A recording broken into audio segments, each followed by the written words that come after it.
Hey guys, so now that I'm back, I thought that I'd start doing more ranking videos since that's always something I wanted to do, but was never really able to, back when I first started this channel just because I spent too much time making other types of videos. So for my first one, I'm going to rank all the Marvel Cinematic Universe movies from best to worst. Keep in mind, this is just my opinion. Try not to get butthurt. And I would love to hear your thoughts. Comment your ranking down in the comments. I would love to hear what you have to say and talk about it with you in the comments. So, kicking us off at number 20 is Iron Man 2. This movie is it's not that good. It's barely watchable. Way too many plot lines in it. There's Tony versus the government, Tony versus Ivan Vanko, Tony versus Justin Hammer, Tony and his father, Tony creating a new element. And there are times when you're watching this movie where it doesn't feel like a movie. It feels like a bunch of scenes kind of strung together without any correlation to each other. Plus, I feel like there's a little too much Justin Hammer and not enough Whiplash. There's too many scenes of people talking over each other for whatever reason. There's a few good set pieces. There's the race car scene, Tony versus Rhodey, the final action sequence, but overall, this is my least favorite MCU movie. Coming in at number 19 is Iron Man 3. This movie is also just not very interesting. They couldn't pick a genre. The bad guys are both boring, both the fake Mandarin and Guy Pearce's character. Guy Pearce's plan makes no sense. If you stop and think about it, it doesn't need to happen the way it does. There's the kid character who's annoying. This movie's also not memorable at all. I can barely even recite the plot now. At number 18 is The Incredible Hulk. Now this is where there's a huge jump in watchability. I feel like Louis Leterrier created a very solid manhunt movie. Although it's very different from the rest of the MCU tonally, the differentness works. This movie is a monster movie, and I would love to see, if they make another Hulk movie with Mark Ruffalo, I would love to see Louis Leterrier come back and direct. Edward Norton is an okay Bruce Banner. He captures the intensity, but not the genius. I think this might be the best Hulk movie that we're gonna get. At number 17 is Thor: The Dark World. This movie's okay. I know it's at the bottom of a lot of people's lists. The action is good. It's balanced very well with the humor. The only thing is, it just kind of feels like another generic superhero movie set in space. It's also the least character-driven MCU movie.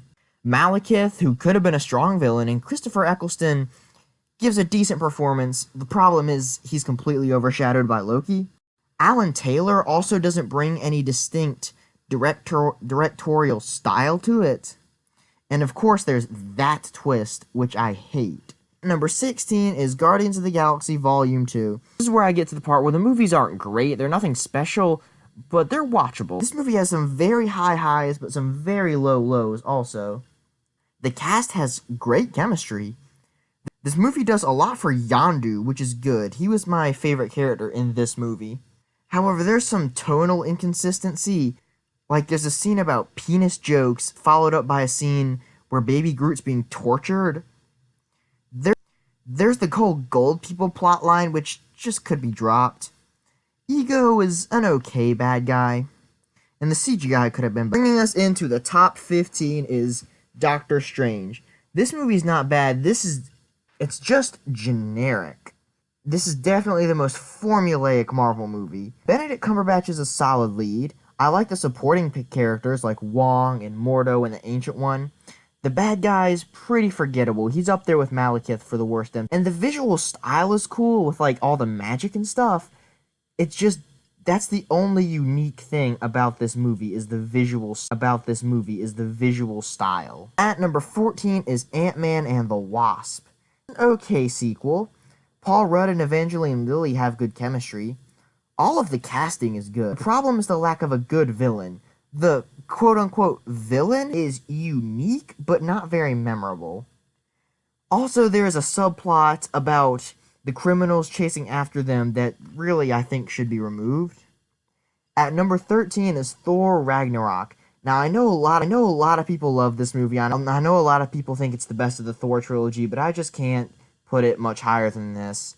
This movie is way too silly and funny and doesn't take itself quite seriously enough. I feel like they should have brought Kenneth Branagh back to direct TT. Thor kind of feels like a parody of the Thor we saw in the previous two movies. There are a bunch of scenes, I'm not going to spoil anything, that should carry emotional weight, but just don't. The big bad is, alright. Right. Valkyrie really is not an interesting character. Korg's pretty good, though. I like Korg. At number 12 is Captain America the First Avenger. The first part of this movie is really good, where you get the backstory of Steve Rogers. This movie is also very well cast, which I like. Chris Evans and Haley Atwell have good chemistry, so do Chris Evans and Sebastian Stan. However, the villain's a little too mustache twirly and not quite as complex as he could. The last half of this movie also becomes this big sci-fi romp, which I don't like. At number 11 is Ant-Man. This movie was better than I thought. Paul Rudd carries this movie surprisingly well. I like the heist movie feel that Edgar Wright and Peyton Reed gave it. And I think that Peyton Reed's directing stands out very well, even though some people say it was all Edgar Wright. Michael Douglas does really good in the movie too. He's the standout. I like Scott Lang's 3 sidekicks that he has. I also like how the movie actively dodges cliches, which is good. Bringing us into the top 10 is Spider-Man Homecoming. This is a fun and exciting movie. Tom Holland's a really good Spider-Man. Michael Keaton is a good bad guy. He's different from the rest, too. And I like the John Hughes vibe and the high school perspective. This movie does a good job being a Spider-Man origin story without repeating what the previous... I like the chemistry between Tom Holland and Jacob Batalon, too. That's really good. The only flaw is that it relies a little too much on the humor. At number 9 is Black Panther. This movie took me by surprise. It's a very solid origin story and it has a very clear message behind it, which I like. Chadwick Boseman is a great lead.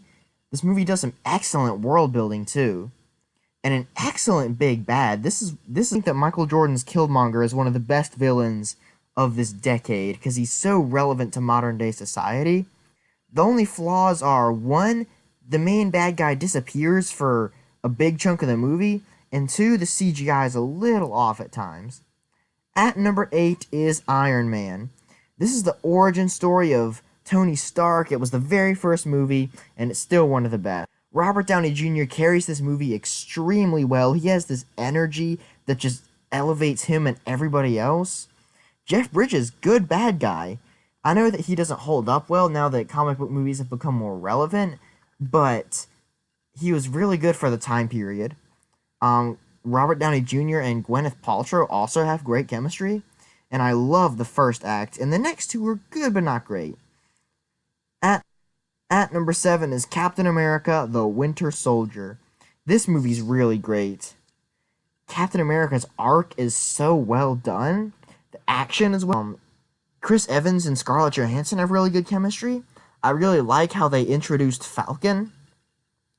The bad guy's okay. I feel like Robert Redford's performance was good, but he's kind of forgettable. Coming in at number 6 is Thor. This is a very underrated movie. Thor's story arc is done. Loki's still my favorite MCU villain. The score is awesome. I think the score is the best of all the MCU movies.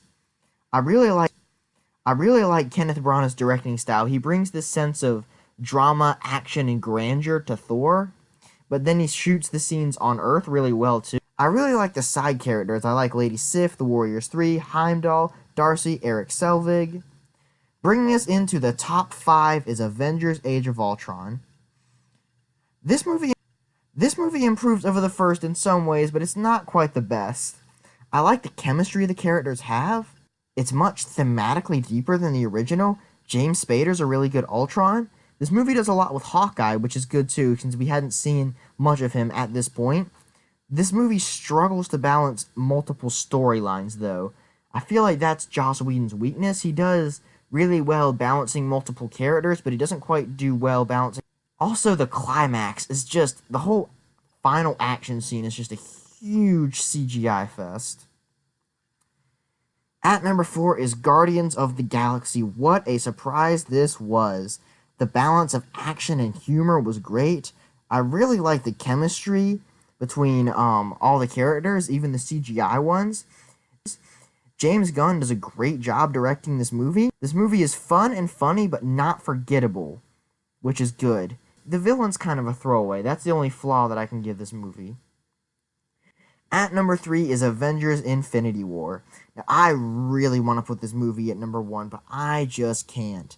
I really like how the Russo brothers managed to balance all the characters. The action's great, and so is all the dialogue. Thanos is good but not great as a villain. He has clear motivation, but his plan has a lot of flaws. This movie may move up or down depending on how Avengers 4 turns out. At number 2 is Captain America Civil War. Now this is an excellent movie right here. The conflict is clear between the two. All the characters get a moment to shine. The action is great, but so are the character moments. That's what the Russo brothers do well. They shoot really good action, but then give us really good character moments too. The only flaws, the villain feels like he could be written out, and the rest of the flaws kind of stem from him. Like, if you didn't have a villain, the movie could be more thematically deep, but it's not. And I feel like this movie was a missed opportunity to be thematically deep. Like, the movie could have really been thought-provoking and interesting, could have been a metaphor for lots of different stuff, but it wasn't, and I feel like that's the thing that keeps it from being number 1. And the fact that the conflict between the two is kind of based on a miscommunication that they have. So, yeah. At number 1, my favorite MCU movie is The Avengers. This is a great movie. Everyone gets their screen time. Joss Whedon was a great choice to direct this film. Loki was a great villain. The flaws I have after rewatching it doesn't hold up perfectly. It feels a little cheesy at times, and the Thor versus Iron Man scene really was pointless. It was just fan service. So yeah, that's it. That's my ranking. Feel free to like, comment, and subscribe. Please tell me your ranking, and I would love to hear your thoughts. Alright, see you guys later. Bye.